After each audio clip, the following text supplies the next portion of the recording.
आपण माने विवाहित मनीष को भल पाई बसिछंती कि आपणकर मन आपण माने केउ जणे विवाहित पुरुष हुअन्तु कि महिला को देई सारिछंती कि ताहाले होई जांतु सावधान। आपणक सहित घटिब बहुत बड़ अघटन जहा आपण माने केबे भी हेले मनरे भाबी भी नथिबे। जदि आपण माने एमिति काम करूछंती, जदि आपण माने विवाह होई साइला परे मध्य आउ काहा उपरे नजर रखुछंती, आउ काहाकू मन देबाकू चाहुछंती, आउ काहाकू भल पाई बसुछंती, ताहाले आपणकर भविष्यत नष्ट होबाकू जाउछि। आपणकर लाइफ बर्बाद हेई जिबाकू जाउछि। एबे आपणक पाखरे समय अछि, आपण माने निजकू बदलाई दियंतु। केमिति निजकू बदलाइबे जानिबे आजिर एई वीडियो माध्यम रे कौन करिबा द्वारा निजकू बदलाई पारिबे जानिबे आजिर एई वीडियो माध्यम रे। सांग माने मु विश्वजीत आपण मानकु स्वागत करुछि एक इम्पोर्टेंट वीडियो रे। बहुत गुरुत्वपूर्ण वीडियो आजिर एई वीडियोटी आपण मानक पई हेबो। दया करी वीडियोटी को शेष पर्यंत देखिबे। जदि वीडियोटी आपण मानकु भलो लागिला लाइक टे निश्चित भाव रे करिवे। तो सांग माने प्रेम तो समस्तिंक सह होई थाए, किंतु जेबे विवाहिता मनीष सह प्रेम होई जाए तेबे कौन करिवे। वास्तव रे देखिबाकू गले प्रेम रंग रूप देखे नहीं, बास प्रेम होई जाई थाए। प्रेम देखिकी हुए नहीं कि व्यक्ति विवाहित कि नुहे।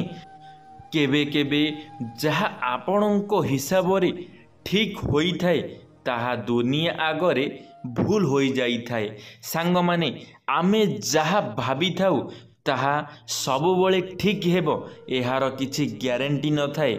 आमे जहा भाबी थाउ से केबे ना केबे भूल साबित मध्य होई जाई थाए।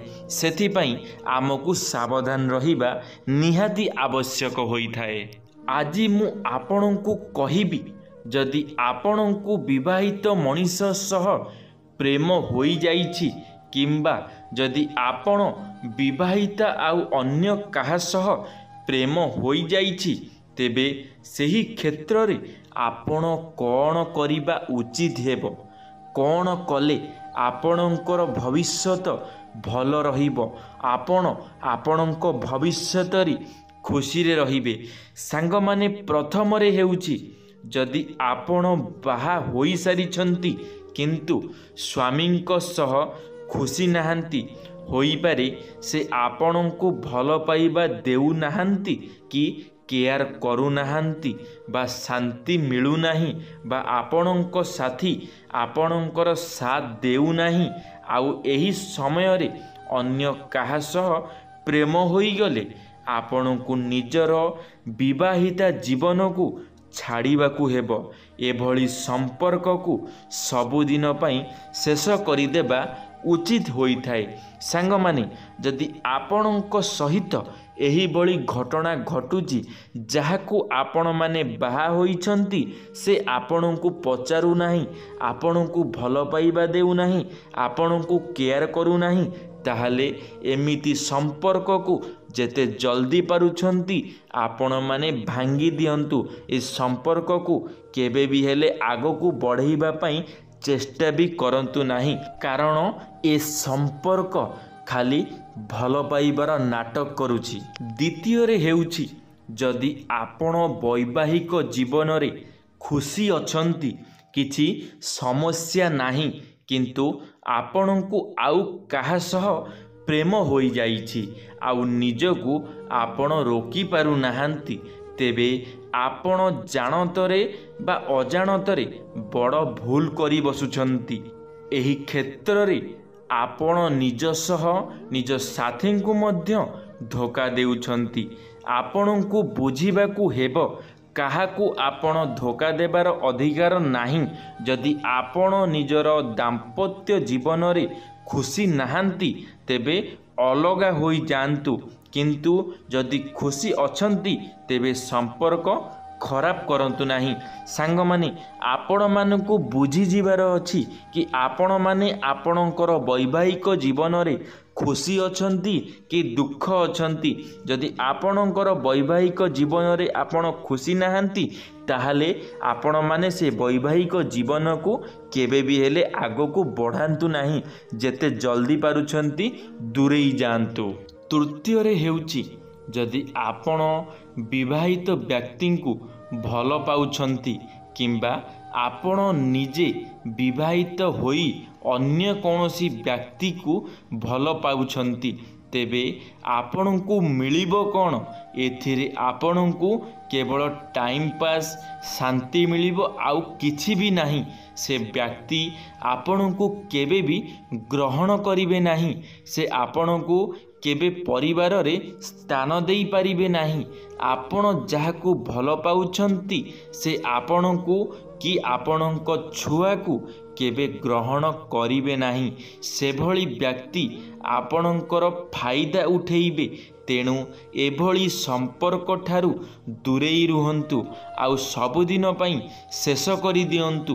ଆପଣ ଗୋଟେ ଭୁଲ ମଣିଷକୁ ଭଲ ପାଇ ବସିଛନ୍ତି। ଯିଏ ଆପଣଙ୍କର ସଚ୍ଚା ପ୍ରେମ, ସେ ହେଉଛନ୍ତି ଆପଣଙ୍କ ସ୍ୱାମୀ ବା ସ୍ତ୍ରୀ ରୂପରେ ଅଛନ୍ତି। ଆପଣ ଯାହାକୁ ଇଗ୍ନୋର କରୁଛନ୍ତି ସେ ହିଁ ଆପଣଙ୍କର ସଚ୍ଚା ପ୍ରେମ ଅଟନ୍ତି। ସାଙ୍ଗମାନେ, ଆପଣମାନଙ୍କୁ ବୁଝିଯିବାର ଅଛି କିଏ ଆପଣଙ୍କର ସଚ୍ଚା ପ୍ରେମ, କିଏ ଆପଣଙ୍କ ସହିତ ଟାଇମ୍ ପାସ୍ କରୁଛି। ଯେପର୍ଯ୍ୟନ୍ତ ଆପଣଙ୍କୁ ଏହି କଥା ଜଣା ନାହିଁ କି କାହା ସହିତ ଆମେ ଜୀବନଯାପନ କଲେ ଆମ ଜୀବନରେ ଆମେ ଖୁସିରେ ରହିବା, ଶାନ୍ତିରେ ରହିବା, ଭଲରେ ରହିବା, ଯେପର୍ଯ୍ୟନ୍ତ ଆପଣଙ୍କୁ ଏହି କଥା ଜଣା ନାହିଁ, ସେ ପର୍ଯ୍ୟନ୍ତ ଆପଣମାନେ ଦୁଃଖ ପାଇବେ, କଷ୍ଟ ପାଇବେ। ଆପଣଙ୍କୁ ଜାଣିନେବାର ଅଛି ଯେ କିଏ ଆପଣଙ୍କର ନିଜର। ଯେପର୍ଯ୍ୟନ୍ତ ଆପଣଙ୍କର ନିଜର ଲୋକକୁ ଆପଣମାନେ ଚିହ୍ନି ନ ପାରିବେ, ସେ ପର୍ଯ୍ୟନ୍ତ ଆପଣମାନେ ଦୁଃଖରେ ରହିବେ। ଆଉ ଗୋଟେ କଥା ମନେ ରଖିଥାନ୍ତୁ, ଯଦି ଆପଣମାନେ ବିବାହ କରିସାରିଛନ୍ତି ତାହେଲେ ଦୟାକରି କାହା ଜୀବନକୁ ନଷ୍ଟ କରନ୍ତୁ ନାହିଁ। କାରଣ ଭଗବାନ ଜନ୍ମ ଦେଇଛନ୍ତି କିଛି ଭଲ କାମ କରିବା ପାଇଁ। ତୁମେମାନେ ଯେଉଁ ସବୁ କାମ କରୁଛ ସେ ଆଦୌ ବି ଭଲ କାମ ନୁହଁ। ସେଥିପାଇଁ ମୁଁ ଆପଣମାନଙ୍କୁ ସତର୍କ କରେଇ ଦେଉଛି, ଜୀବନରେ କିଛି ଭଲ କାମ କର। ଯଦି ଭଲରେ ରହିବାକୁ ଚାହୁଁଛ, ଖୁସିରେ ରହିବାକୁ ଚାହୁଁଛ, ଯଦି କେହି ବିବାହ କରିଛନ୍ତି, ଦୟାକରି ସେମାନଙ୍କ ଉପରେ କେବେ ଖରାପ ନଜର ପକାନ୍ତୁ ନାହିଁ। ସେମାନଙ୍କ ପରିବାରକୁ ମଧ୍ୟ ଟିକେ ଶାନ୍ତିରେ ବଞ୍ଚିବାକୁ ଦିଅନ୍ତୁ। ସେମାନଙ୍କର ବୈବାହିକ ଜୀବନକୁ ମଧ୍ୟ ଟିକେ ଭଲ ଭାବରେ ଚଳାଇବାକୁ ଦିଅନ୍ତୁ। ଦେଖିବେ ସେମାନେ ମଧ୍ୟ ଖୁସିରେ ରହିବେ, ଆପଣମାନେ ମଧ୍ୟ ଖୁସିରେ ରହିବେ। ଧନ୍ୟବାଦ ସାଙ୍ଗମାନେ, ଭିଡ଼ିଓଟି ଶେଷ ପର୍ଯ୍ୟନ୍ତ ଦେଖିଥିବାରୁ ଆପଣମାନଙ୍କୁ ଅଶେଷ ଅଶେଷ ଧନ୍ୟବାଦ। ଆଶା କରିବି ମୋର এই ଭିଡ଼ିଓଟି ଆପଣମାନଙ୍କୁ ନିଶ୍ଚିନ୍ତ ଭାବରେ ଭଲ ଲାଗିଥିବ। ଯଦି ମୋର এই ଭିଡ଼ିଓଟି ଆପଣମାନଙ୍କୁ ଭଲ ଲାଗିଥିବ, ଲାଇକ୍ଟିଏ କରିବେ, ସାଙ୍ଗମାନଙ୍କ ମଧ୍ୟରେ ସେୟାର ନିଶ୍ଚିନ୍ତ ଭାବରେ କରିବେ। କମେଣ୍ଟ ବକ୍ସରେ ଆପଣମାନଙ୍କର ମତାମତ ରଖିବେ। ଯଦି ଆପଣମାନେ ଆମ ଟକିଂ ୱାର୍ଲ୍ଡ ୟୁଟ୍ୟୁବ୍ ଚ୍ୟାନେଲରେ ପ୍ରଥମ ଥର ପାଇଁ ଆମ ଟକିଂ ୱାର୍ଲ୍ଡ ୟୁଟ୍ୟୁବ୍ ଚ୍ୟାନେଲକୁ ସବସ୍କ୍ରାଇବ୍ କରି ବେଲ୍ ଆଇକନ୍କୁ ଅଲ୍ରେ କ୍ଲିକ୍ କରିବେ। କାରଣ ଆମ ଚ୍ୟାନେଲରେ ଯେବେ କିଛି ନୂଆ ମୋଟିଭେସନାଲ୍ ଭିଡ଼ିଓ ଛଡ଼ାଯିବ ଆପଣମାନେ ସର୍ବପ୍ରଥମେ ଦେଖିପାରିବେ। ଧନ୍ୟବାଦ ସାଙ୍ଗମାନେ। ଜୟ ଜଗନ୍ନାଥ, ଜୟ ମା ଶାରଳା, ଜୟ ଶ୍ରୀକୃଷ୍ଣ।